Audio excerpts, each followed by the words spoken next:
কি নিলয়, এই দেখ আমার বয়ফ্রেন্ডের কাছে ফ্রি ফায়ার ওয়ার্ল্ডের সবথেকে রেয়ার বান্ডিল S1 প্লাস বিবেস। আর হ্যাঁ নিলয়, তোর কালার কি ক্ষমতা আছে এই S1 এর বান্ডেলটা দেখানোর? লল, থাকবো না কেন, অবশ্যই থাকবো। আর এই এসনে নিজের কি মনে করো? কি তোমার গার্লফ্রেন্ডের কাছে S1 আছে?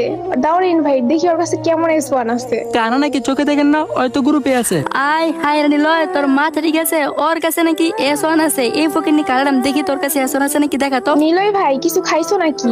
এরকম কালো অ্যাডামরে নিয়ে এতক্ষণ শখ করছো, এখন তো দেখতেছি ওর কাছে অ্যাডাম ছাড়া কিছুই নাই। ওর ইচ্ছা তাই ম্যাডাম নিয়ে থাকে, কিন্তু ওর কাছে এসন থেকে যা আছে তোমাদের ধারণার বাইরে। চুপ থাক তো, মাথায় রক্ত উড়াইস না। আর আমি তো দেখতেছি ওর কোনো যোগ্যতা নেই গ্রুপে থাকার। ওরা তাড়াতাড়ি গ্রুপ থেকে কিক দে। ওরে কিক দিমু কেন? আর তোর সাহস থাকলে, কলেজে থাকলে তুই ওর সাথে কালেকশন ভার্সেস কর। না আসিফ না, তুমি ভুলে যেও না, ও কিন্তু তোমার লেভেলেই নাই। ওর সাথে যদি তুমি কালেকশন ভার্সেস করো, তোমার মান সম্মান সব চলে যাবে। জান, তুমি কি পাগল হইছো?